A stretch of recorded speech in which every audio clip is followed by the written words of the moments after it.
I've got diphtheria crushing my esophagus. I've got Ebola vibes dripping from my nose. I've got the leprosy of the heart valve, exacerbating my incredible woes. I want to take my brain out and blast it with the wave, an ultrasonic, echographic, and a pulsating shave. I want a magic pill for all my ailments, the health equivalent to Citizen Kane. And if I don't get it now in the tablet, I think I'm doomed and I'll have to go insane. I want a requiem for my disease, so I'm paging Dr. Steve. Dr. Steve. It's Weird Medicine, the first and still only uncensored medical show in the history of broadcast radio, now a podcast. I'm Dr. Steve with my little pal, Tacie. Hello, Tacie. Hello, everybody. The woman with whom I share a bed. What do you think of that? It's true. It's just true. That's all it is. This is a show for people who have never listened to a medical show on the radio or the internet. If you have a question, you're embarrassed to take your regular medical provider. If you can't find an answer anywhere else, give us a call at 347-766-4323. That's 347-POOHEAD. Follow us on Twitter at Weird Medicine. Visit our website at drsteve.com for podcasts, medical news, and stuff you can buy, or go to our merchandise store at cafepress.com/Weird Medicine, where you can get a Weird Medicine Bristol stool scale mug. Gotta have one of those. You do. And we make 22 cents. So we need to just get our own made. I know. Most importantly, we are not your medical providers. Take everything with a grain of salt. Don't act on anything you hear on the show without talking it over with your doctor, nurse practitioner, physician assistant, pharmacist, chiropractor, acupuncturist, yoga master, physical therapist, clinical laboratory scientist, registered dietitian, or whatever. And don't forget feels.com/fluid. Feels.com/fluid. We'll be talking more about Feels later. It's premium CBD. And you can get 50% off your first shipment if you sign up for a subscription, and you can cancel anytime, and you get a discount on everything else you buy after that. It's a good deal. Don't forget stuff.drsteve.com. Stuff, stuff.drsteve.com. You can go there. You can scroll down and see all the different things we talk about on this show.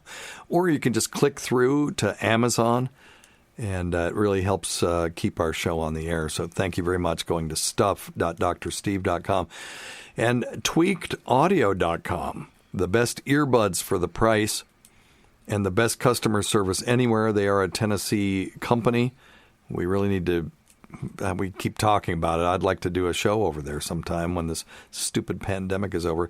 Tweakedaudio.com. Use offer code FLUID and get 33% off, which is, it's crazy. They're insane. 33% off by using offer code FLUID. And then if you want to lose weight like me, go to noom.drsteve.com. Attain your ideal body weight without really it being a diet. It's a psychology app, right, Tace? Exactly.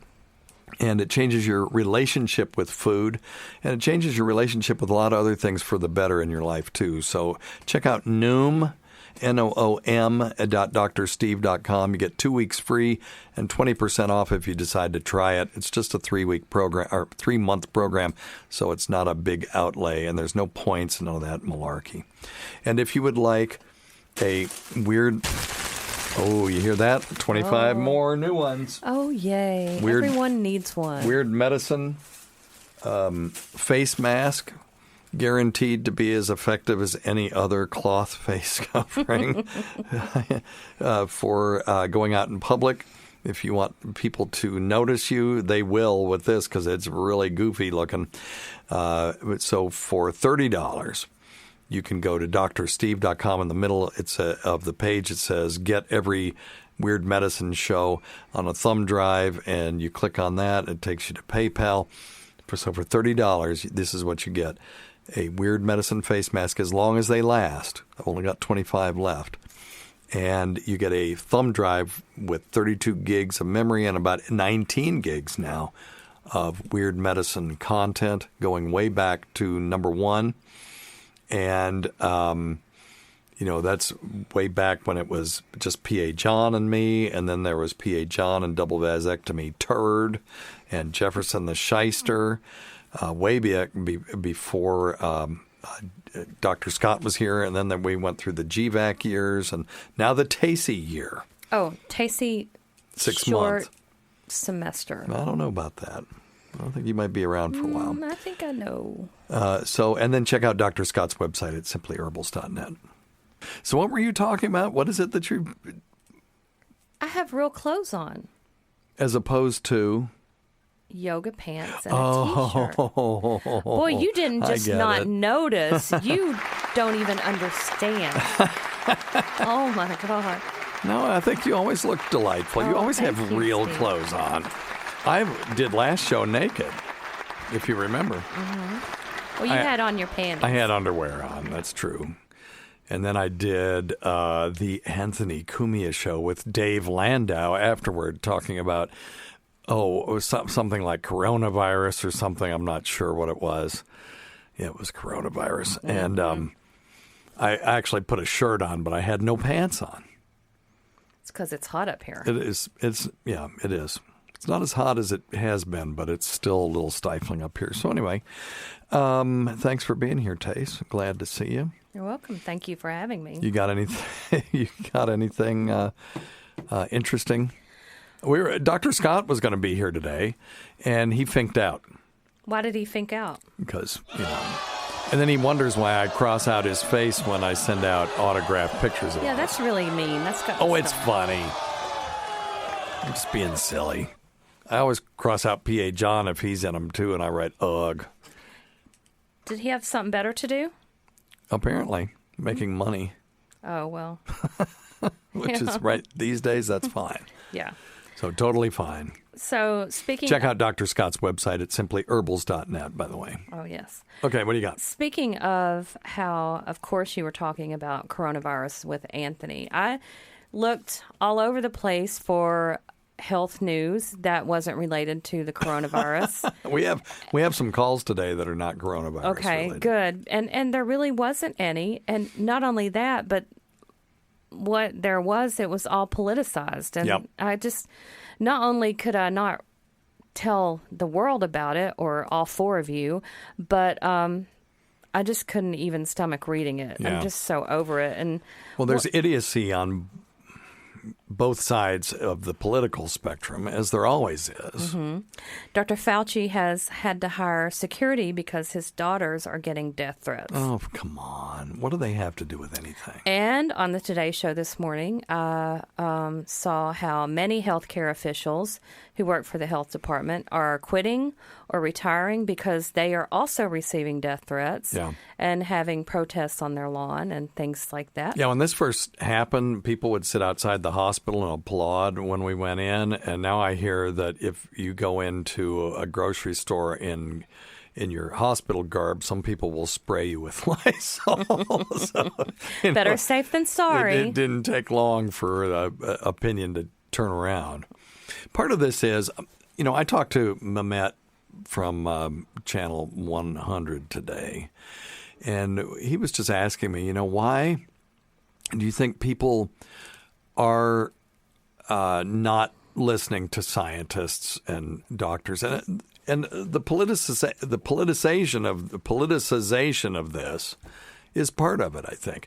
I think, first off, we're not emphasizing critical thinking in our teaching and, with our kids and with each other. We like yelling at each other and finding that thing that we just don't like and then harping on it and sort of ignoring everything else. But I think that we, scientists and medical professionals, have not made a good case for us. And one example of that is, don't wear a mask, wear a mask, don't wear a mask, wear a mask. Well, you have to be patient with people because this is a novel virus. No, totally. But you got to be patient with the medical profession too. That's what I'm. That's what I mean. Okay. I meant, and so we have never seen science unfold in front of us like this on a 24-hour news cycle this way ever before. And who are these people that have the time to go and protest in front of somebody's house? Probably people who, protest in general. Isn't everyone just so sick and just tired? Yeah, well, I think over it. Well, a lot of people are not working right now, so they do have time to get out and make their voices heard. And I think, listen, the protest is that is as American as apple pie. That's how this country was formed, actually. But that aside, I think that we haven't made a really good case. And let me talk about don't wear a mask, wear a mask, don't wear a mask, wear a mask. So when this thing first started, there were 15, then 30, then 100 cases in the United States, all mostly on the West Coast. So at that time, Fauci and everybody came out and said, don't wear a mask. Because right then it didn't make sense to wear a mask. It was silly for someone in Tennessee to wear a mask when they were 4,000 or however far away that is, 2,000 miles away from the nearest case. Now, when we have 4 million cases, it absolutely makes sense to wear a mask, even if, and I get people just telling me, face masks don't work. And it's like, okay, cite your evidence because you don't have any. That is a faith-based statement. There's lots of evidence that face masks work. They're not perfect and they won't 100% prevent transmission. But what if they prevent it by 10%? 10% only. And 90% of the time they don't do anything. But 10% of the time they'll actually reduce the viral load that somebody's getting enough so that they don't get sick or get infected. You're talking 400,000 cases now that would have been prevented. And I haven't checked the death numbers today, but get 10% of whatever, the 100 and some thousand, 10% of those, 12, 15,000 lives. That's a big deal. That is a big deal. That's 100% of how many people died from one flu season, not recently. Mm-hmm. Okay. So, not too long ago. So that's why. And there are places in this country where you could probably not wear a mask. And people say, well, why don't we have a national mask policy? Well, there's a reason for that because we don't. This thing isn't a national. It is a national. It's a world pandemic, but it's not a purely national phenomenon. It is regional. There are regions of this country where people need to be locked down a little bit more, where the seniors like me need to be more careful, and other parts of this country where they don't need to do that as much, and they can get away with it. New York right now is down to below double digits in their death rate, and their new cases rate is incredibly low. After 32,000 people died in New York State, they're right now doing a pretty good job of preventing new cases. So, well, one of the reasons for that is I read New York City. They've set up quarantine checkpoints to make things tougher, for the travel restrictions, and they're screening travelers from 30 states with bad outbreaks. Yeah, I can't even go there right now, I don't think. Or if I do, I'll have to quarantine. But there's a question about the ethics of this coming up later in the show, and we'll try to make sure we get that one on. Well, what are these people protesting? Mask wearing or just the virus? Yeah, because you're not talking about the BLM stuff. You're talking about protest. You're talking about the people that don't want to wear masks. The people who are outside of health office officials' offices. Right, because there's two different kinds of protesting going on. We're to make it clear we're not talking about, the Black Lives Matter. Yes, please make that clear. But no, I do understand there are two kinds of protests. I know you do. I want to make sure that the people who are listening to us realize that that's not what you're talking about. Well, what are these people protesting? No, what are they protesting? Not. Are they protesting the virus? Because I don't think the virus really gives a shit. Right. Or are they protesting the use of masks or how they feel like this was handled poorly? Yes, I think all of the above. I think you have people who feel that this was handled very poorly, and so they are very upset about that. So you have other people that are, saying, I won't be muzzled. You can't make me wear a mask. And, there's all kinds of different issues related around this thing. So they get in large groups outside and give each other COVID. I guess. I haven't seen those kinds of protests. I don't know. That's just what I saw today and what I read also today. So, yeah. So, yeah. I understand people are frustrated. I'm freaking frustrated, too. I expected favipiravir data to come out July 15th. We did finally get some. Did we talk about that last time? No, I don't think we did. Okay. So we got some top-level data from a phase 3 favipiravir trial. Now, if you don't remember, if you're a new listener, favipiravir is a drug we've been talking about for months now. That is an influenza drug in Japan. Well, it's already made it to the market in Japan. So they've done widespread stage 3 or phase 3 and phase 4 safety studies on this stuff for influenza. So now all we have to do is prove that it works for COVID-19. It can go right on the market. And there's a company, and it's not Care. All I can think of is Caremark, and I know that isn't it.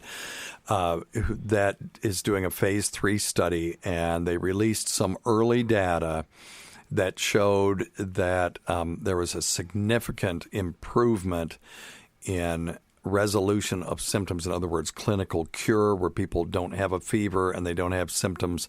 It was about half the length of time as the people who got standard care. If you're interested in looking at more of this, go to YouTube, search for the laugh button.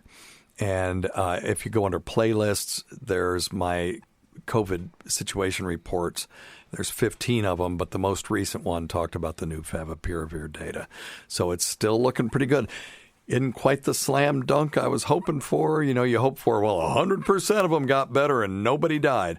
But they only had 150 people in this first top-level data set. So there isn't enough to show whether they're reducing hospitalizations and reducing deaths. But I'm hoping for the next glob of data to come out any week now. And once we have that, if they can show these people were treated early, it's a perfect study for what I wanted to do, is treating them early when they have mild disease to see if they progress to moderate or severe disease, keep them out of the hospital, keep them from dying. Because if that's the case, then it's influenza and Tamiflu. We can pretty much go back to normal if it works well enough, and you just take the pill when you get sick and isolate for 7 days, and that's the end of it. Because right now, I'll tell you, I have a partner who's out. She had some diarrhea and fatigue, and they said, well, that's 2 of the symptoms of COVID-19, and now she can't come back to work until her nasal swab comes back negative. Guess how long they told her it would be? 10 days. Yeah, 10 to 14 days.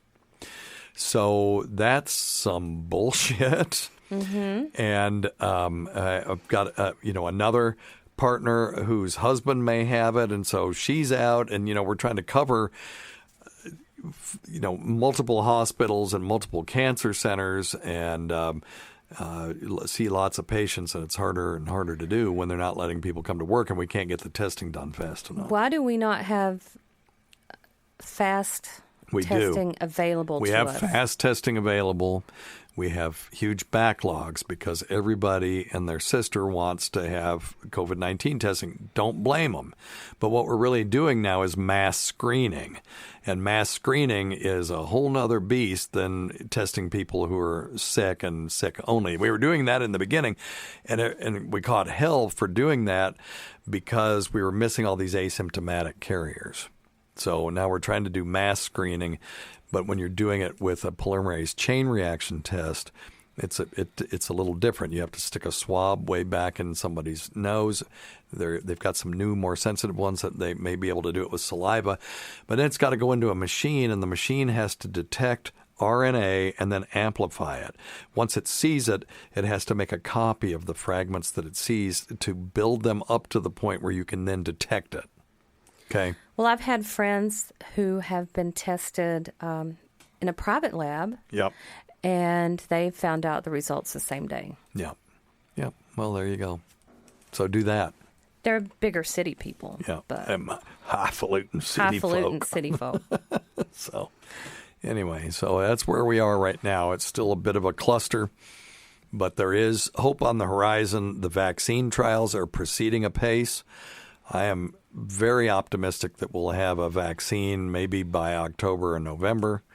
And if favipiravir comes out, It'll be a 1-2 punch. We'll have a vaccine and a therapeutic that works, and we'll go from there. And we'll be returning. I'm so confident that we're going to be returning to normal that I am scheduling our Micro Moog Fest in Asheville, North Carolina, at the Aloft Hotel on April 22nd of 2021. I'm quite certain we'll be back normal enough that we can have meetings like that again. Do you feel like they're going to cancel regular Moog Fest? Well, they haven't even started. I went to Moog Fest's website because they canceled last year's, which ended up being propitious. It was, maybe they were looking. Moog is odd. Maybe they were looking into the future, but they canceled it last year, and then just amazingly realized they would have had to have canceled it anyway, so they didn't have to refund as much money. And because very few of us had bought tickets that far in advance. I'm a nerd. I bought my ticket a year in advance. But I went to their website today. It said nothing about 2021. It's still talking about can't wait for MoogFest 2020. So I hate that when people don't keep their websites. Yeah, they haven't touched updated. the website since they canceled it way back in February of 2019. So, oh well. Speaking of vaccines, Steve, I did not read the article, but I read the headline that said vaccines may not be as effective in obese people.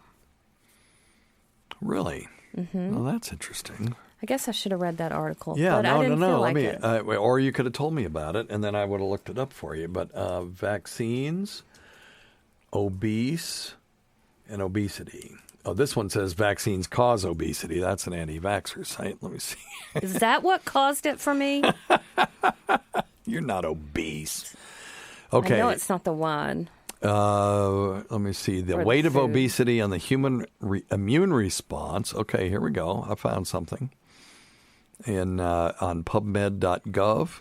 The weight of obesity and the human immune response to vaccination. This is from the journal Vaccine, which is no slouchy journal. This is the journal of record for vaccinologists. And look who's the writer, the author of this.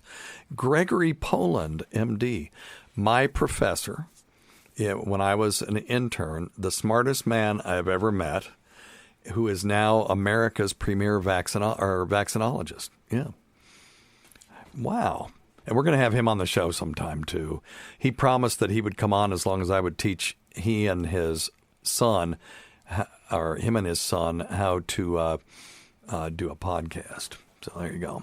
So anyway, The Weight of Obesity on the Human Response to Vaccination by Gregory Poland says, despite the high success of protection against several infectious diseases through effective vaccines, some subpopulations have been observed to respond poorly to vaccines, putting them at increased risk for vaccine-preventable diseases. Well, this was specifically talking about the coronavirus. Understood. In particular, the limited data concerning the effect of obesity on vaccine immunogenicity and efficacy suggests that obesity is a factor that increases the likelihood of poor vaccine-induced immune response. So this would apply to coronavirus vaccines, too.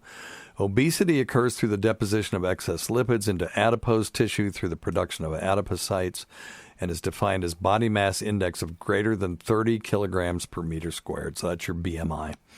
The immune system is adversely affected by obesity, and these immune consequences raise concerns for the lack of vaccine-induced immunity in the obese patient, requiring discussion of how this subpopulation might be better protected. So when they vaccinate older adults, of which I guess I'm one now, for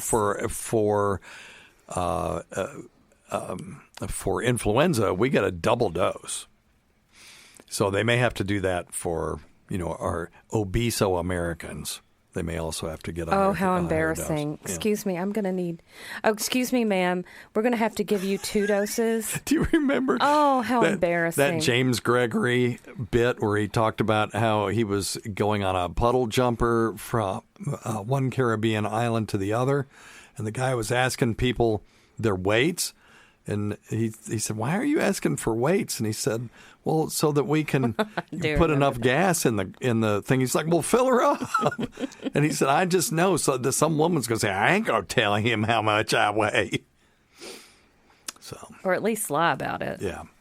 Yeah, and then they're going to, end up in the ocean. So, all right.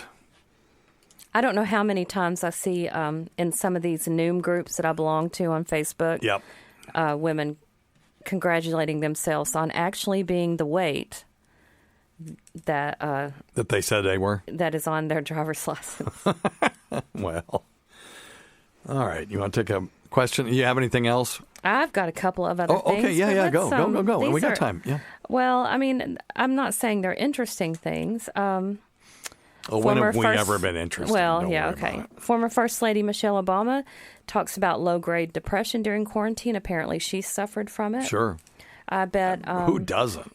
Yeah, I mean, this has been really hard. And I can go to work, and so my life really hasn't, even though it's scary going into these places and having to hood up and all that stuff, I at least see other people every day.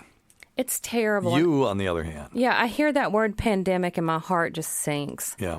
And there's absolutely nothing on television. Yeah, they can't make anything. Past 11 o'clock. Yeah. Nothing. Oh, I see what you mean. Well, there's not going to be anything new for some time. Well, I don't even care. I haven't been home to watch it, but there's nothing worth watching is what I'm saying. Yeah. And I just sit there and stare at my computer and wait on it to ding. They make these books. And then I cuss because I don't want to do what it They're books tells and me you to. read them. That's one thing. And you do have a pool. You could just sit beside the pool and read. But no, I get it. Yeah. That still sucks. do that. You could do that and sort of semi-retire, except that's not what you're supposed to be doing. No. Yeah. No, because I am getting paid and I am working. I think the boys are a little depressed too because they lost the whole end. Liam lost the whole end of his junior year, which for me was my best year. It was the least stressful because you're an upperclassman. You don't have the responsibilities of a senior, but you're not a freshman or a sophomore either. And it's such a great year, and he had to spend it basically completely isolated. Yeah. On that same note, another article I read was talking about how kids in L.A. are going nuts. Nuts? They're going nuts because the bars are closed, so they're having mansion parties. Yes. And a lot of these parties, of course, they're not, self-distancing or anything like that. And a lot of them are becoming violent. Oh, really? With gunshots. Oh, goodness. Crazy things like that. Well, so that's not good, but... that's part of the... losing it a little bit thing. Yeah. Well, the thing is that young people, a lot of the young people that say, I'm not doing this, they're not necessarily wrong. It's not that they can't get seriously ill and die from it because they have, but the odds are way in their favor.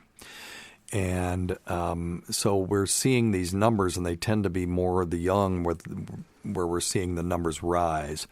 And that may have something to do with the fact there's a couple of things that have to do with the falling death rate for percentage. If you go, our death rate is going up slightly, but when you see it as a percentage of the total case rate, it's actually dropping. And that likely is multifactorial, has to do with the fact that it's more young people are getting it now because they're the ones out there in groups. And that we're getting better at treating it. As a matter of fact, there was a COVID-19 question on my boards today. I took I took boards last week. I had to take a different set of boards this week. And these were my family medicine boards. And there was a COVID-19 question on there about proning, which I got right. Thank you. Thank you very much. So I'll give myself one of those. I'll give myself, you know what I ought to give myself? Give yourself a bill. There you go. Yep. Because the kind of boards I'm taking for family medicine, you know immediately when you answer a question if you got it right or wrong, and it's got a little commentary. So if you got it wrong, you can learn something from it. And it was about proning people. So if you don't know what that is, when you have someone who has got no symptoms, but they have low blood oxygen, in the beginning, they were just sticking these people on the ventilator. Right? Or giving them BiPAP, which is bilevel positive airway pressure ventilation. which is where you put a mask on and force air down their throat. And then, but the BiPAP particularly was making aerosols in the room and probably enhancing the spread to healthcare workers. And then we used to give them breathing treatments. And the breathing treatments, these nebulizers, you breathe in and you breathe out and you blow these nebules around and you're coughing and stuff. And so we stopped doing all that. What you do in that case, if you've got an asymptomatic person with low blood oxygen, is put them on their stomach. And you would think, why in the hell would that work? But if you position them properly, you're actually taking some of the weight off of the lungs themselves. And there's less weight pressing down on the lungs when you're prone, and the alveoli, the air sacs, will actually open up. And a lot of times they'll oxygenate right back to 95, 96% when you do that. Oh, that's cool. So that's pretty cool. But yeah, that's already on board exams out there. So this article even talked about how parties, of course, are banned, and violators are subject to be fined or imprisonment. Yeah. So I did not know that. So you have a whole group of people who are peacefully congregating, but in violation of the law because until they get drunk, then they bring the guns out. Right. Well, okay.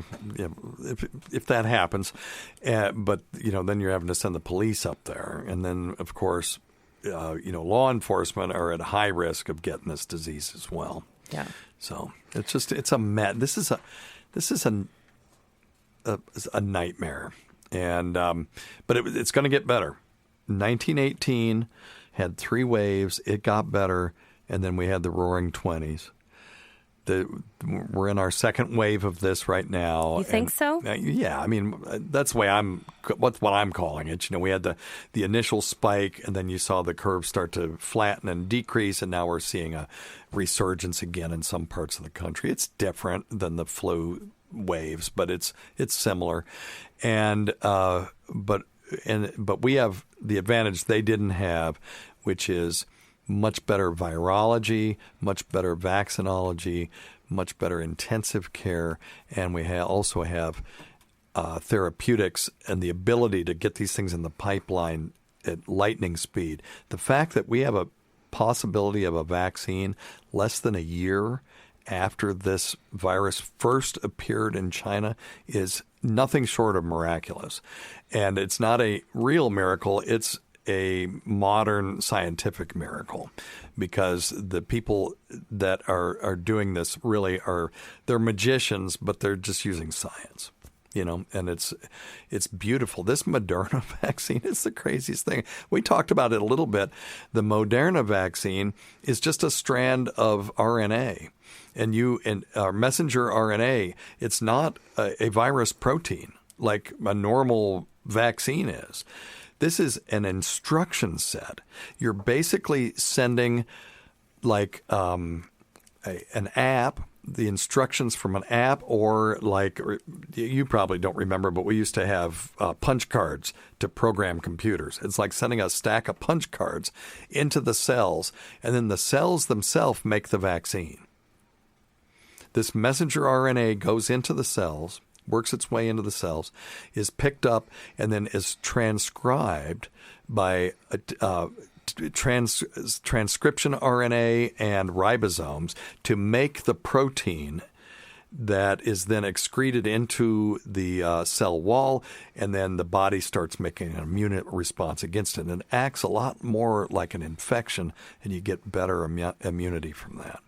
Now, people are worried, oh, God, but the antibodies go away so fast. It's no longer just about antibodies. It's about, and we talked about this last time, there is humoral response, which is antibodies, but you also have cellular response, which are T cells and helper T cells and other cells like that.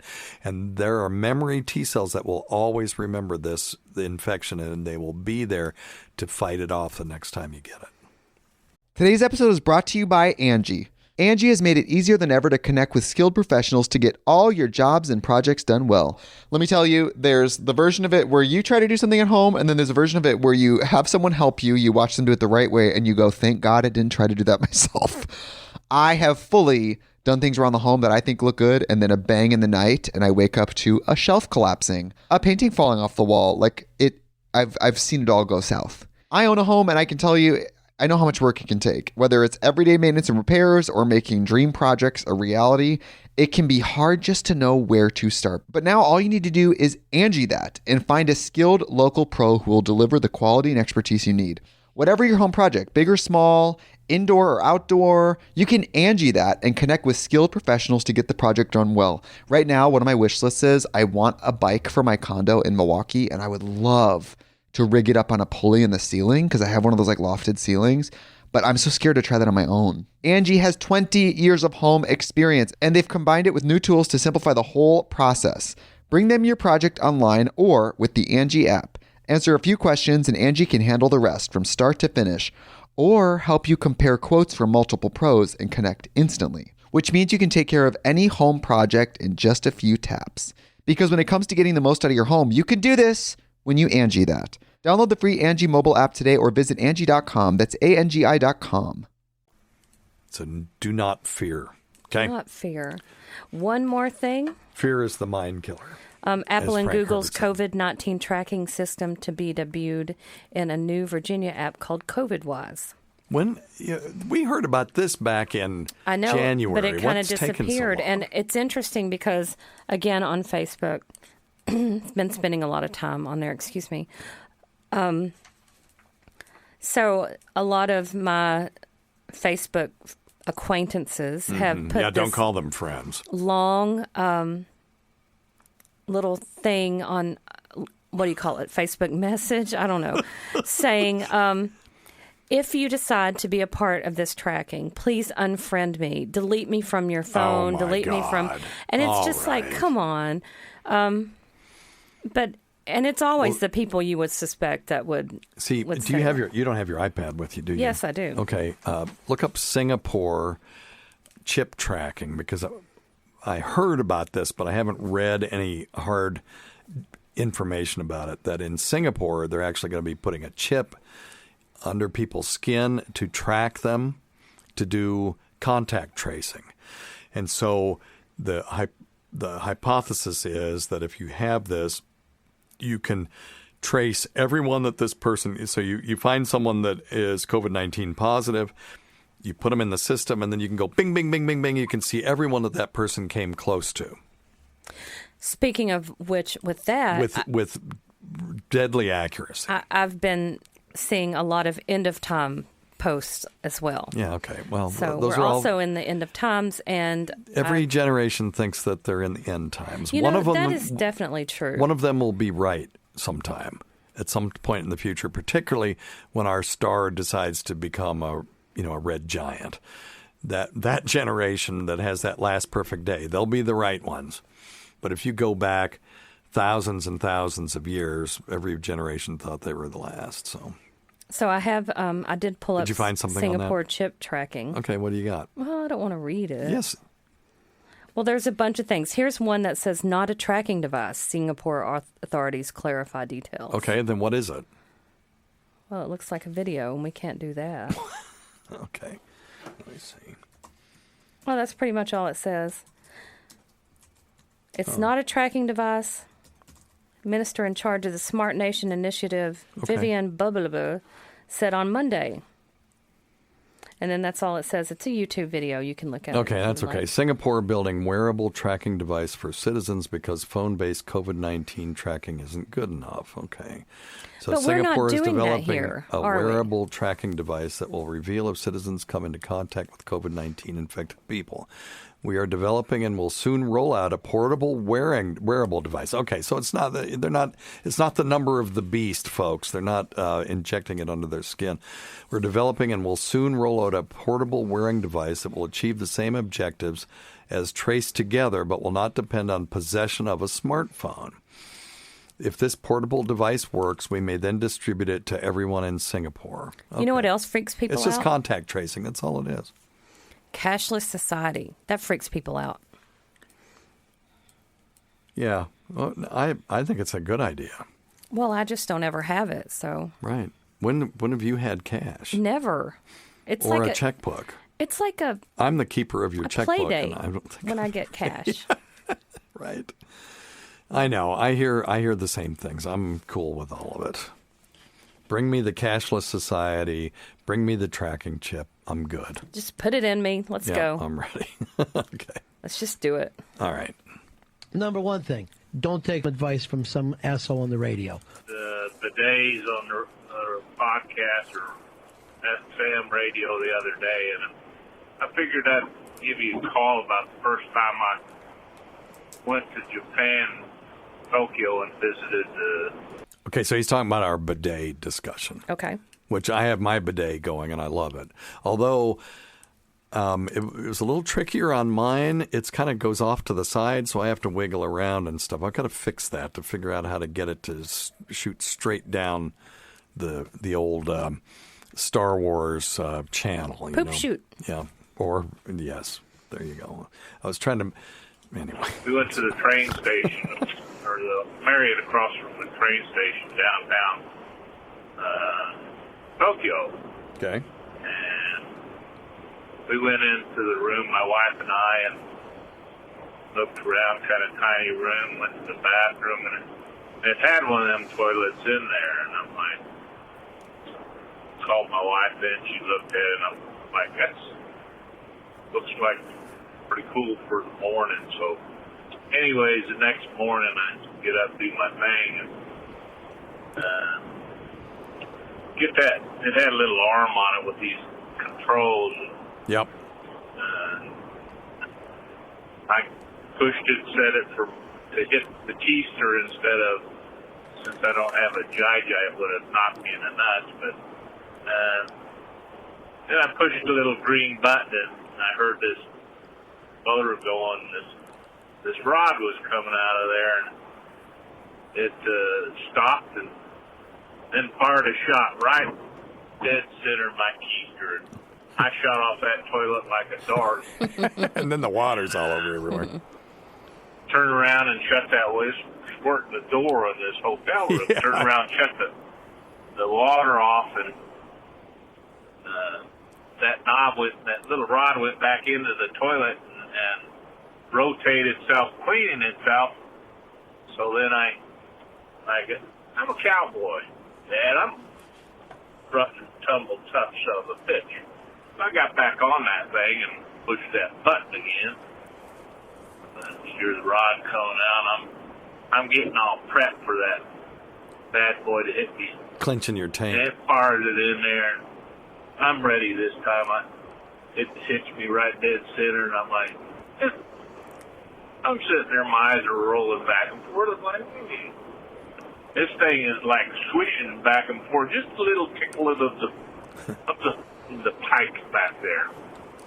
And I just kind of relaxed the old sphincter and let it do its magic. Then the wife, an hour and a half later, I'm sitting on this thing. I'm laid back on this toilet, just looking good back there. The wife pounds on it. Honey, you okay in there? And I'm like, and I'll be out in a second. I turned it off, and that's my Toto story. Okay, so he did an hour and a half cleaning. That's a very telling story. It is.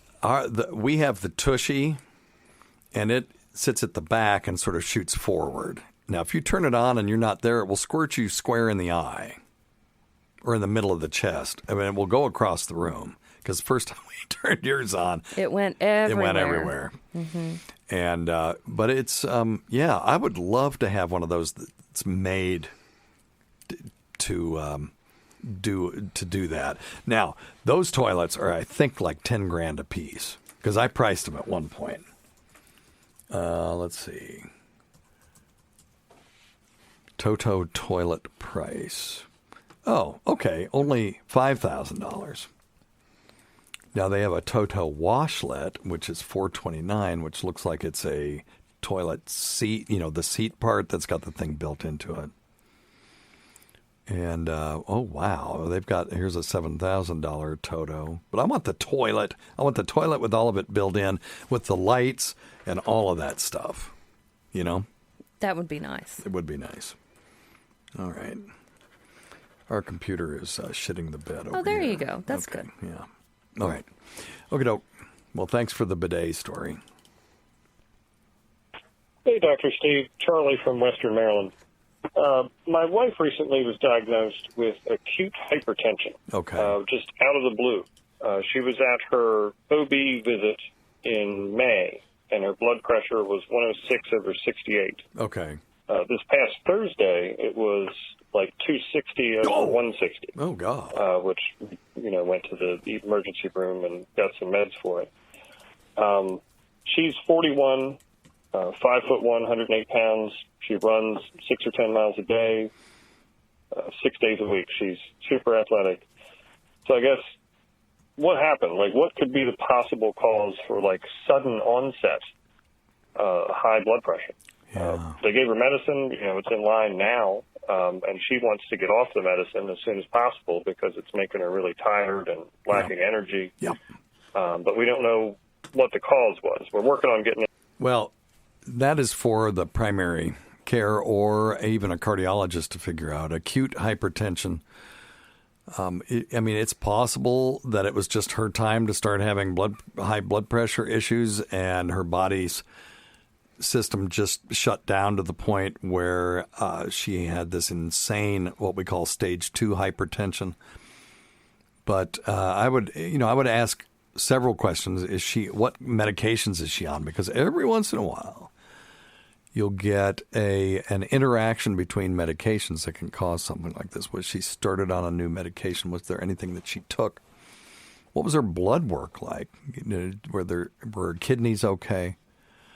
Was her sodium and potassium okay? Because those things can give you clues to things like there's renal artery stenosis, which is narrowing of the artery going to the kidney. So the kidney is in charge of your blood pressure. You'd think the heart would be.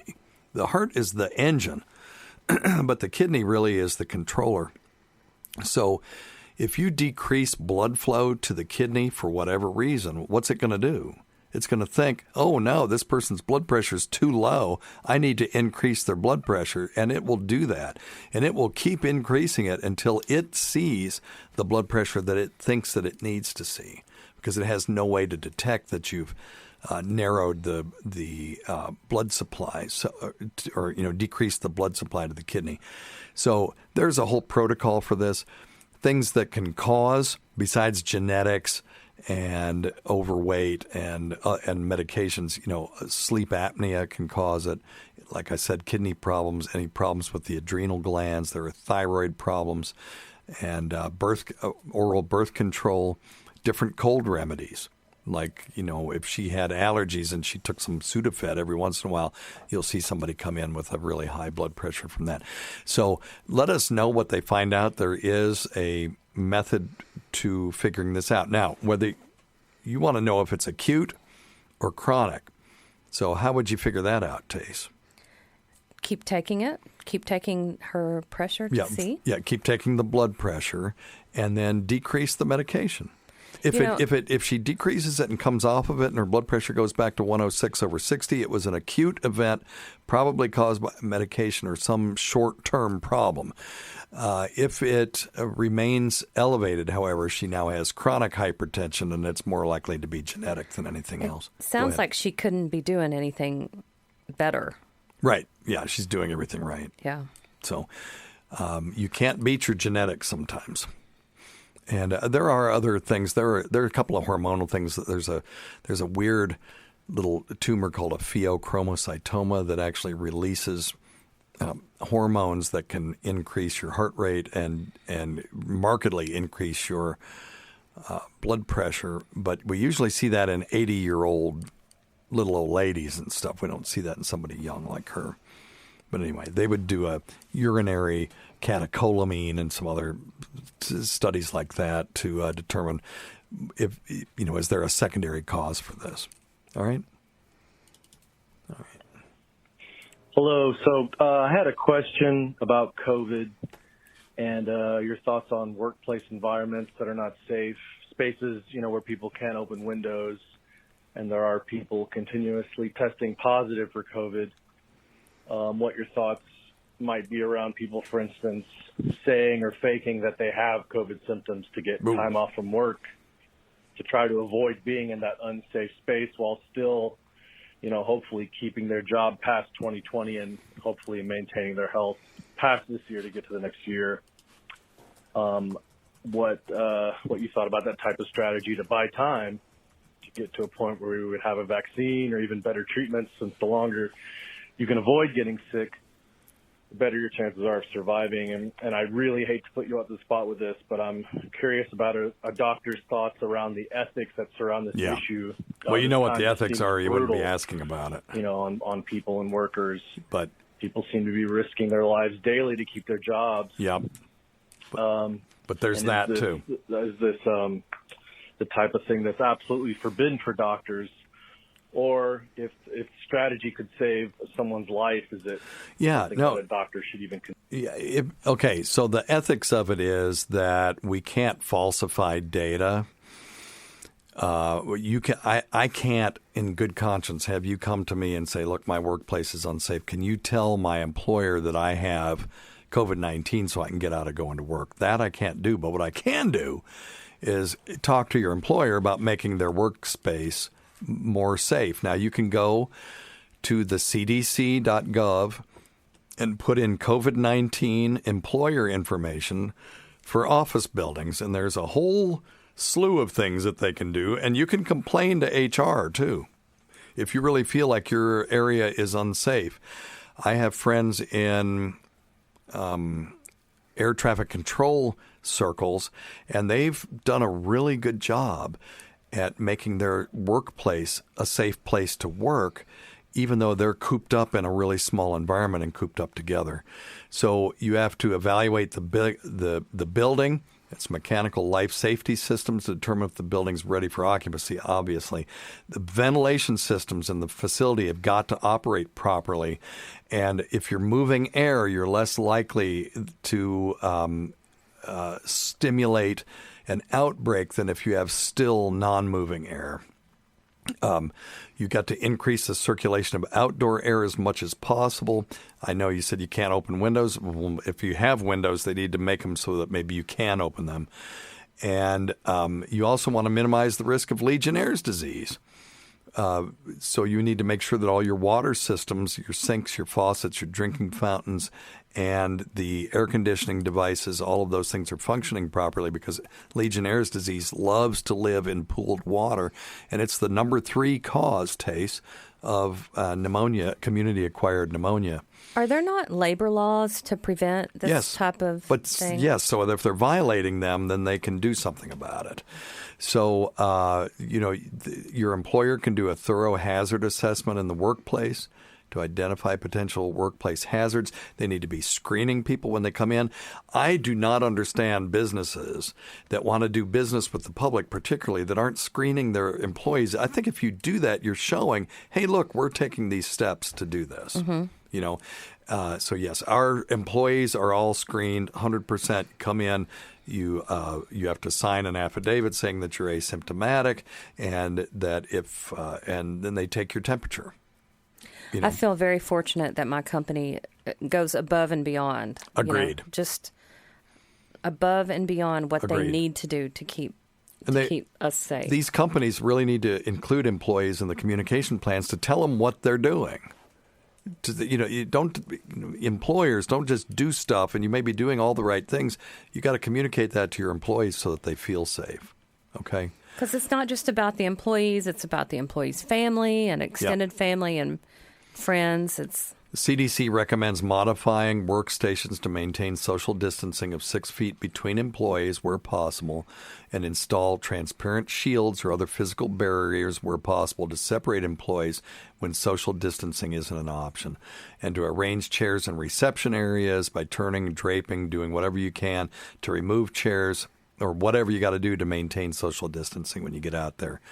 And use methods to physically separate employees in all areas of the building, particularly work areas, but also meeting rooms and break rooms and even parking lots. So go to that place. It has everything in it. If your employer isn't doing this stuff, send it to them. Say, hey, how come we're not doing this? Go to HR. They should be responsive. But the ethics of it is, we can't lie and say you got something you don't have. But we can work to make it better. It's like in my car accident yesterday. the kid who hit me was like, "Can I just say I hit you in the parking lot?" And I'm like, "No, we can't. No, man, your truck looks pretty bad. I don't think we can say that you hit me in a parking lot." Can't just fib. All right.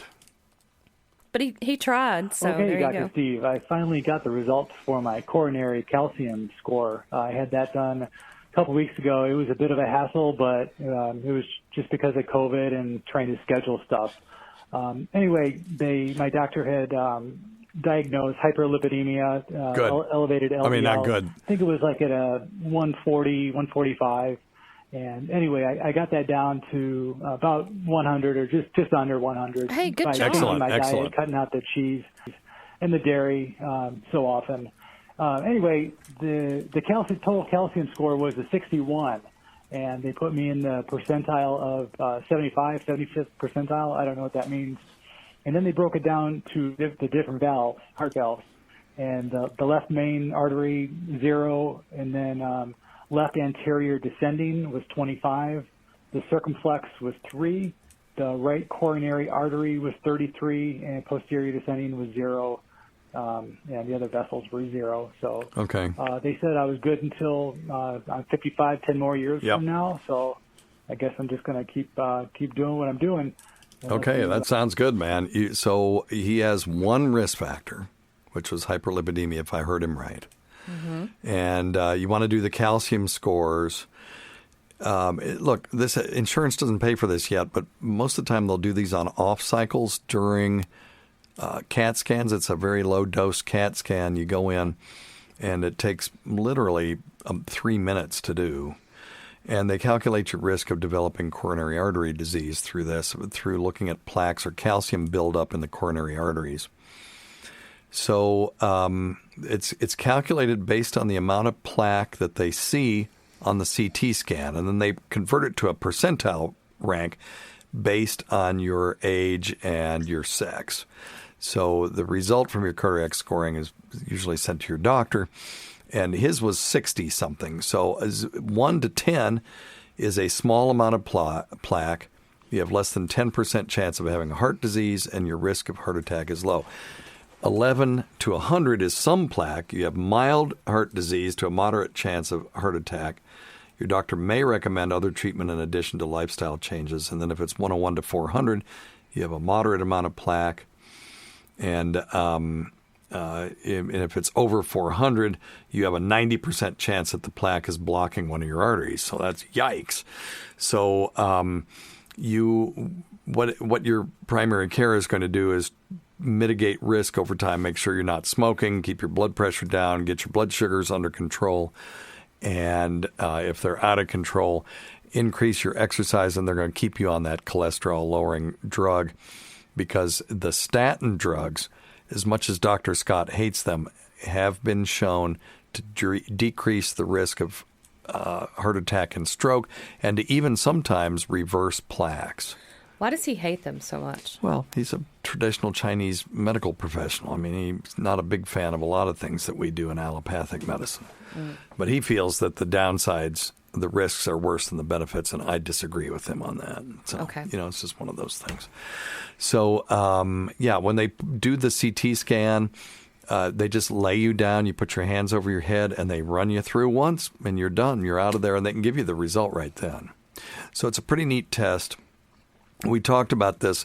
GVAC, who used to sit in where Tacie's sitting right now, had just turned 50, so we had started talking about it. Oh boy, we can start doing colonoscopies on you and do them for the air, and we could do a calcium score and do that for the air and all that kind of stuff. And unfortunately, I wish we had done it, earlier, because he didn't survive the widowmaker heart attack that he had. And it was very tragic, because these were one of those things that, this calcium score, maybe we would have caught it early enough and prevented it had he been going to the doctor. And, or if we had done some of these things earlier as a bit for the show, So it kind of sucked. So anyway. Terrible. It was terrible. It was horrible. So, but that's where we're at, and I do recommend it. It is slightly controversial, but less and less controversial every day. And the cardiologists that I talk to are definitely in favor of it because they're doing them themselves in their CT suites, the cardiology practices that have them. Well, anyway, thanks go to Tacie. We can't forget Rob Sprance, Bob Kelly, Greg Hughes, Anthony Cumia, Jim Norton, Travis Teft, Louis Johnson, Paul Ovcharsky, Eric Nagel, Roland Campos, Sam Roberts, Pat Duffy, Dennis Falcone, Matt Kleinschmidt, Ron Bennington, and Fez Watley, whose support of this show has never gone unappreciated. I'm going to throw Jim McClure into that mix. I'll throw Mehmet Walker into the mix. Wow. Yeah. Mehmet's definitely supported our show behind the scenes and on the air. And Dudley and Bob up there in Texas as well, who have always been friends of the show. And the great Rob Bartlett, who we don't mention often enough. Listen to our SiriusXM show on the Faction Talk channel, SiriusXM channel 103, Saturdays at 8 p.m. Eastern, Sunday at 5 p.m. Eastern, and on demand. And many thanks to our listeners whose voicemail and topic IG. Good goodness, we've been talking too long. Topic ideas make this job very easy. Go to our website at drsteve.com for schedule. Jeez, what is wrong with me? Can I have a drink, please? Schedules and podcasts and other crap. Until next time, check your stupid nuts for lumps. Quit smoking, get off your asses, wash your hands, wear your face masks, and get some exercise. We'll see you in 1 week for the next edition of Weird Medicine. Thanks. Bye, everybody.